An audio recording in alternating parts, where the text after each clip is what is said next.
Graças a Deus nós estamos aqui, vamos iniciar o nosso ano letivo do curso médio em Teologia e a matéria é Pentateuco, Introdução aos Escritos de Moisés. Essa é uma matéria que faz parte da grade curricular Módulos Bíblia. Bem, você estuda Bíblia e você estuda Teologia no ensino médio. Quando você vai para o bacharel, você estuda Bíblia, Teologia e Filosofia também, que são as matérias adjuntas, que andam juntas. E a Bíblia se inicia pelos 5 livros de Moisés. É da onde vem a palavra Pentateuco. Bem, século III, você tem uma linha do tempo, bom, aí você vem aqui na linha do tempo, quando chega lá no século III, a Bíblia toda que tinha sido escrita em hebraico, a Bíblia toda, hebraico porque é o Antigo Testamento. Quem escreveu o Antigo Testamento foram os hebreus. Os hebreus escreveram o Antigo Testamento. São responsáveis por todos os livros do Antigo Testamento. Os hebreus escreveram em hebraico. Mas, como os gregos, eles dominaram o mundo, eles montaram uma biblioteca em Alexandria. Alexandria ficava no Egito. Foi batizada a cidade de Alexandria, a capital do Egito, foi batizada com o nome de Alexandria em homenagem a Alexandre Magno, Alexandre o Grande. Invadiu o Egito, conquistou o Egito e batizou a capital da cidade com o nome de Alexandria, em homenagem a Alexandre Magno. Ele determinou, os gregos determinaram, Alexandre, ele era macedônio, grego, grego macedônio. Ele determinou que o mundo falasse em grego, que a cultura grega fosse espalhada pelo mundo. E como que se espalha uma cultura? Ensinando as pessoas a ler. Como que as pessoas aprendem a ler? Através dos livros. Era um sonho dele que o mundo fosse helenizado, que todo o mundo fosse como a Grécia, uma grande Grécia, a Magna Grécia, a Grécia maior, o mundo todo fosse uma Grécia. Todas as cidades que ele conquistava, as pessoas tinham liberdade de culto, tinham liberdade de religião, tinham liberdade cultural também, não tinham tanta liberdade política assim, mas recebiam a cultura helênica, a cultura dos gregos. Cultura dos gregos que vinha através dos livros. E quando eles encontravam livros importantes de outras culturas, eles pediam que fosse traduzido, que houvesse uma tradução para o grego, que é o caso da Bíblia. Não era chamado de Bíblia, porque a palavra Bíblia também vem do grego, Biblos. O que é o Biblos? O Biblos é livros. Você e eu falamos no português livros, eles falam Biblos.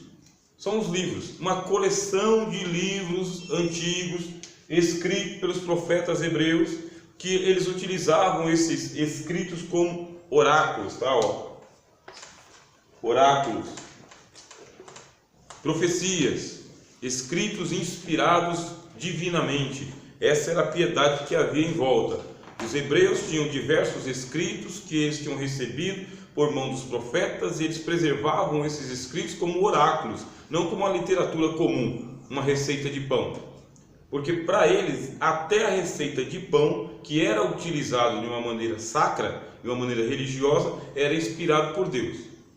A noção que os hebreus tinham antigamente da sacralidade da vida. A vida é sagrada. E tudo é sagrado porque foi Deus que escreveu.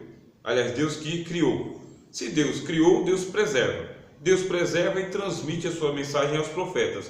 E os profetas escrevem aquilo que Deus inspirou que eles escrevessem. A turma veio guardando os livros e a coleção de livros, foi recebendo alguns nomes. Só que nomes em hebreu, nomes hebraicos. Os ketubins, que são os escritos, a Torá, que é a lei, os salmos, que é os saltérios deles, o livro dos cânticos, vai recebendo nomes hebraicos. quando os gregos eles invadem, eles conquistam as cidades. Entre elas está o Egito. Haviam colônias de judeus que viviam no Egito há muito tempo. Desde os tempos de Moisés, haviam colônias de judeus que moravam ali no Egito. Nem todos os judeus saíram do Egito, tá? Nem todos. E muitos judeus que saíram do Egito voltaram para o Egito com o passar dos tempos também, foram morar lá. No tempo que Israel estava sendo invadido pelos assírios, muitos judeus foram morar no Egito e não saíram mais de lá. Quando o Nabucodonosor estava invadindo, a Babilônia estava invadindo, muitos judeus foram para o Egito. E era uma tradição porque o próprio Abraão foi para o Egito também. Indo para o Egito, falavam duas línguas, o hebraico e a língua do Egito. Hebraico e língua do Egito. Eles também foram preservando os escritos sagrados, os escritos dos judeus piedosos. Essa preservação gerou a tradição bíblica, a tradição do livro sagrado, do livro inspirado. Quando foi para fazer a tradução, que eu falei para vocês aqui, Alexandre Magno, ele invadia as terras, pegava os livros importantes e pedia que esses livros fossem traduzidos para o grego. Foi feita uma tradução para o grego também, da Bíblia hebraica para o grego, popularmente conhecida como Septuaginta, ó. Septo de 7, tá vendo? Septuaginta. E por que é chamado de Septuaginta? Porque criou-se uma lenda em torno da tradução da Bíblia. A Bíblia nunca havia sido traduzida para nenhum idioma. Não havia. Haviam versões da Bíblia em outras línguas, mas tradução não tinha. Tinham algumas porções escritas em outros idiomas. Mas para os judeus é o seguinte, a Bíblia não pode ser traduzida, não podia ser traduzida. Não podia. Há uma piedade em torno da Bíblia Sagrada. E a piedade é o seguinte, Deus falou em hebraico. Se Deus falou em hebraico, nós devemos escrever em hebraico. Se está escrito em hebraico, não vamos traduzir para outra língua. Por quê? Quando você vai traduzir de uma língua para outra, não dá para você traduzir literalmente. Você não consegue traduzir fielmente de uma língua para outra. Você precisa corrigir o texto. Você precisa fazer algumas alterações, fazer algumas adaptações. Os judeus mais ortodoxos, os hebreus mais ortodoxos, nunca admitiram que a Bíblia fosse traduzida para outra língua, nem para o grego, nem para o latim, nem para o português. Não, Bíblia que é Bíblia é em hebraico. Estão pegando? Está pegando? Quando foi feita essa tradução para o grego, que foi batizado com Septuaginta, gerou-se uma lenda em torno da tradução. A lenda que diz que 72 rabinos que não se conheciam estiveram em lugares diferentes, espalhados pelo mundo, fazendo traduções do hebraico para o grego. Mas é lenda. Quando foram fazer a comparação das traduções, não havia um erro sequer, nenhum erro, letra por letra, sentença por sentença. A tradução era idêntica nos 72, idêntica. E com essa lenda, a Septuaginta se sustentou como sendo um livro tão inspirado quanto o livro hebraico, a Bíblia hebraica. E é uma tradução que realmente ela é gostosa de ler, sabe? Ela é boa de ler, é uma boa tradução, uma excelente tradução. Só que existe uma lenda em torno, porque não aconteceu exatamente assim, tá? Não foi assim exatamente. Aconteceu uma tradução, aconteceram correções, comparação. Quando compararam, viram que tinha alguns erros que estavam muito grotescos, tiveram que destruir algumas cópias e refazê-las, porque é uma tradução, ela não pode ficar longe dos originais. E aquela que estava longe não passou no crivo mesmo. Se foram só 72 homens envolvidos, é lenda. Provavelmente foram mais homens envolvidos para poder fazer essa tradução. Quando a gente fala que é lenda, não significa que a tradução ela é uma falsificação. Não é uma falsificação. Só que nós estamos num curso de teologia, a gente tem que conhecer as coisas, tudo que falam, né? Todas as teorias que falam. Tanto a linha piedosa quanto a linha crítica. E é o que vocês vão ver aqui hoje, também a linha crítica. Essa Septuaginta pegou os 5 primeiros livros que os judeus chamam de Torá. Torá é a lei, bem? Lei. Pegaram os 5 primeiros livros e batizaram os 5 primeiros livros como Pentateuco, ó, penta de 5, tá vendo? Septuaginta, 7. Pentateuco, 5. Pentateuxos, porque esse teuco aqui significa textos, tá? Teuxos. Escreve assim, ó. Teuxos. Teuxos é só você mexer um pouquinho as letras aí, você vai ter textos. O que significa a palavra Pentateuco? Palavra Pentateuco, do grego, 5 textos. 5 textos. De quem? Aí vem o problema da autoria. Quem foi que escreveu o Pentateuco? Para auxiliar bastante o nosso estudo, recomendamos a Bíblia de Jerusalém. A Bíblia de Jerusalém, ela tem assim uma nota introdutória ao Pentateuco muito rica, muito importante. Quem já tem a Bíblia de Jerusalém deve ler e reler, porque eu vou usar ela um pouquinho. Outro livro que eu recomendo é uma edição bastante crítica também, A História de Israel, tá bem? Do Samuel Schultz. Samuel Schultz, doutor em História de Israel, ele vai pegar a história de Israel no Antigo Testamento, tá bem? Por isso é a História de Israel no Antigo Testamento. Não é história de acordo com o ponto de vista histórico, tá? E um autor piedoso que é o Paul Hoff. Paul Hoff, o Pentateuco. Então a Bíblia de Jerusalém, o livro do Schultz e o livro do Hoff, dá para a gente começar a falar um pouquinho sobre o Pentateuco.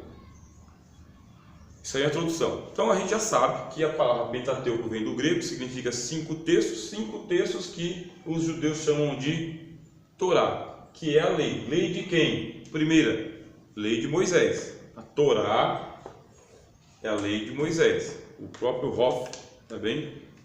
Ele comenta aqui, não dá para mim ler, tá bem? Mas ó, autor: embora não se afirme no próprio Pentateuco que este haja sido escrito por Moisés em sua totalidade, outros livros do Antigo Testamento citam-no como obra dele. Aí vem as referências: Josué, Reis, Esdras, Neemias. Certas partes muito importantes do Pentateuco são atribuídas a Moisés. Os escritores do Novo Testamento estão de pleno acordo com os do Antigo. Falam dos 5 livros em geral como a lei de Moisés. E vem aqui as referências. As nossas pregações, quando a gente vai fazer a pregação na igreja, na escola bíblica dominical, quem escreveu o Pentateuco? Gênesis, Êxodos, Levíticos, Números e Deuteronômio. Quem foi que escreveu? Moisés.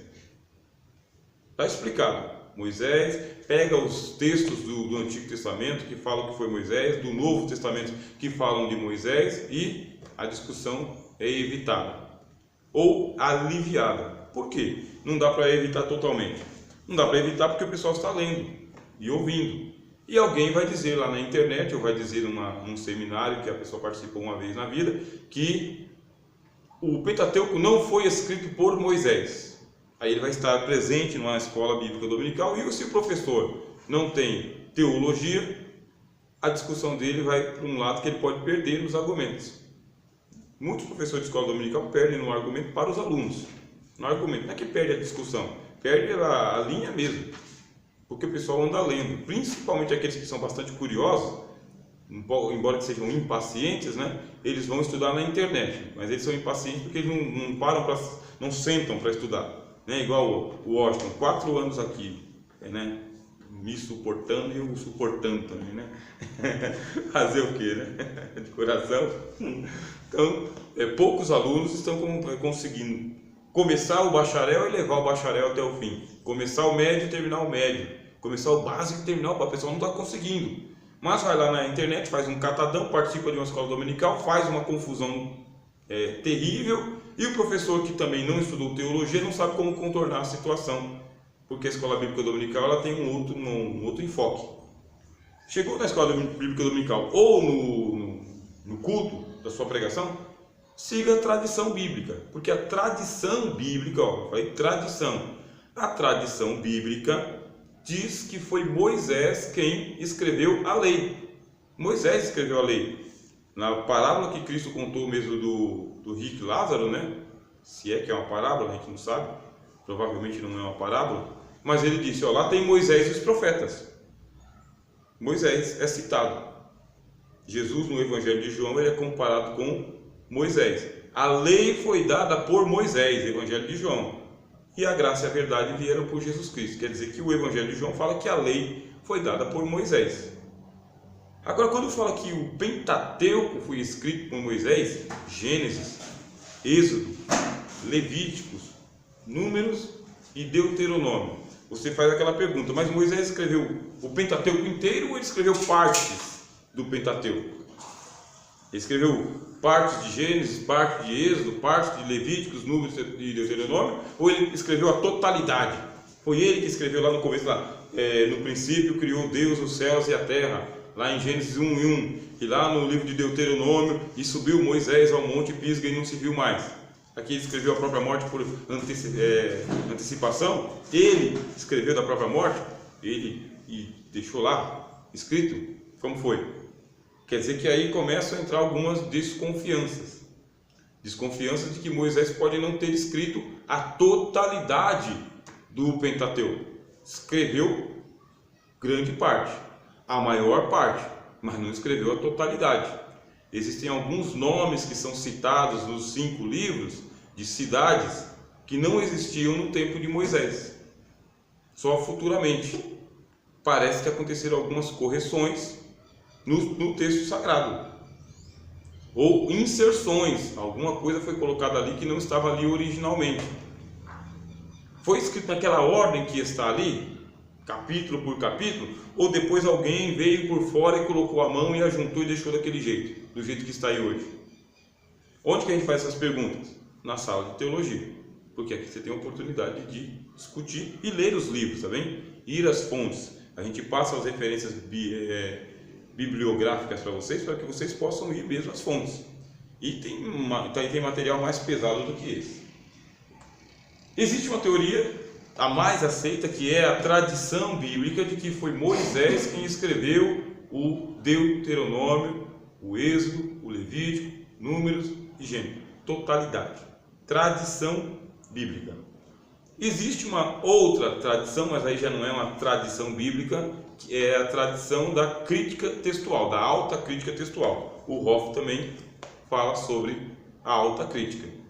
O que acontece? A alta crítica vai dizer que o Deuteronômio, aliás, o Pentateuco, tá bem? O Pentateuco, os 5 livros, ele é uma compilação de Esdras, tá? Esdras.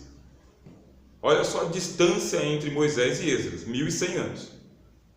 Moisés está vivendo lá em 1500 a.C., 1400 e alguma coisa antes de Cristo, e Esdras está vivendo aqui no ano 440 a.C. Pelo menos 1000 anos de distância entre um e outro. 1000 anos. Será que durante 1000 anos o pessoal não veio dizendo que era Moisés e não era Moisés?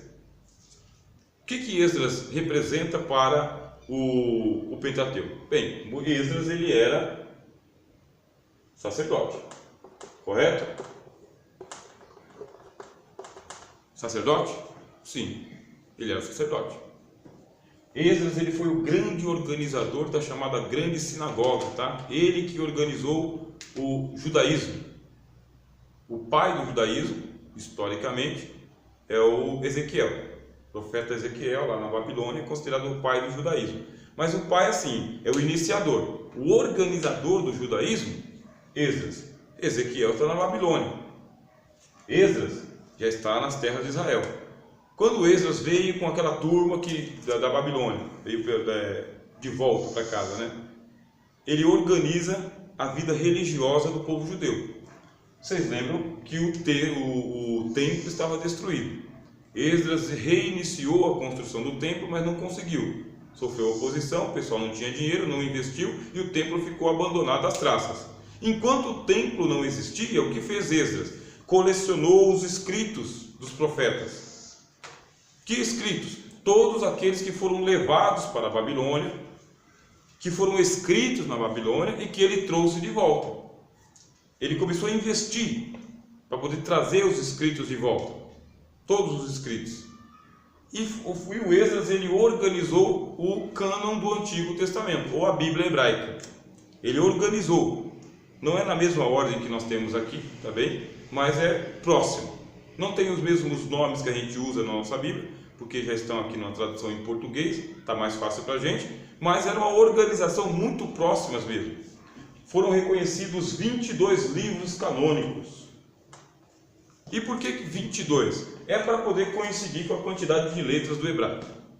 Então, eles entendem que o hebraico tinha 22 letras, e essas 22 letras elas eram divinas, é o vocabulário de Deus, é o vocabulário de Abraão, é o vocabulário de Adão, é a língua que se falava no Éden. Criou-se uma mística em torno do número 22 das letras hebraicas, e por isso o Esdras ele pegou e disse, são 22 livros, mas não são 22. Porque aqueles livrinhos pequenos, menores, foram todos agrupados em um só. Tá bem? Em um só. Por isso que dá 22. Na sua dá 39, porque os livros estão separados. Na Bíblia hebraica, os livrinhos pequenos eram juntados um com o outro e formavam um livro só. 22 livros inspirados. Quem organizou? Esdras. Quem é Esdras? Sacerdote. E ele pega esses livros, tá bem? Os 5 primeiros, a Torá, todas as partes que pertencem a Moisés, que tenham sido escritas por Moisés, ou atribuídas a Moisés, ele mantém a tradição. Mantém a tradição, ele não nega a tradição, ele não fala, fui eu quem escrevi. Não, só que é ele quem organiza as histórias, porque os textos estavam separados ou espalhados. Haviam cópias, mais cópias, mais cópias. Só que o Esdras ele teve que organizar tudo. Só que ele não tomou para si a reputação de eu estou organizando a Bíblia. Moisés, porque havia uma prática literária na antiguidade, e essa prática é o chamado antiplágio. O que é o antiplágio? Plágio é quando eu pego um livro do Paul Hoff, tiro o nome dele e coloco o meu. Aí isso é plágio. Eu vendia o livro do Paul Hoff como sendo o meu. Eles praticavam o antiplágio. Eles pegavam o nome de um autor famoso, de uma personagem famosa, e colocavam o nome dele. Escrevia o texto e colocava o nome de um profeta antigo. Isso é o antiplágio. Por isso, não importa quem escreveu depois, coloca o nome de Moisés, porque se eu colocar o meu nome não vale nada, ninguém vai ler. Coloca o nome de Moisés, todo mundo lê. Se eu colocar o meu nome, ninguém vai ler, não dá importância. Coloca o nome de Salomão, como o livro de Eclesiastes, por exemplo. Quem escreveu o livro de Eclesiastes? Foi um pregador, chamado Corrélite, um pregador, um anunciador. Mas qual que é o nome dele? Não sei. Coloca o de Salomão, porque Salomão é o cara que dá da sabedoria. Coloca o nome de Salomão. Então, todos os provérbios foi Salomão que escreveu. Não foi Salomão que escreveu. O livro de Eclesiastes foi Salomão que escreveu. Pode ser, pode não ser. Pode ter escrito uma parte de Eclesiastes, pode não ter escrito nada. Mas coloca o nome de Salomão. Por quê? Salomão é aceito. O meu não vale de nada. Isso que eu estou falando para vocês é crítica textual. A crítica não está seguindo a tradição bíblica. Está seguindo uma escola racionalista. Esdras que escreveu o Pentateuco, ou Esdras que colocou o Pentateuco do jeito que está, do começo ao fim, Gênesis, Êxodo, Levíticos, Números e Deuteronômio. Aí depois vem a outra teoria, que é a teoria das escolas. Não foi Esdras que escreveu e não foi Moisés que escreveu. Diversos autores, isso aí você vai ler na Bíblia de Jerusalém, diversos autores escreveram várias partes do livro, diversos. Só que tinha uma turma que preferia usar o nome Javé ou Jeová. Os javistas fizeram uma cópia da lei para eles. A cópia que eles faziam é que o nome Javé aparece mais. Só que tinha uma outra turma, que é a turma dos sacerdotes eloístas, tá bem? Aliás, dos profetas eloístas. Eles preferem usar o nome Elohim. Ao invés de usar o nome Javé, usam o nome Elohim. E eles fizeram uma Torá para eles também. Eles colecionaram os textos e fizeram uma para eles também.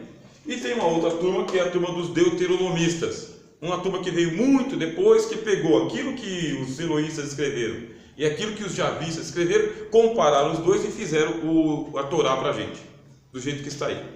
Escola crítico-literária que diz isso para a gente.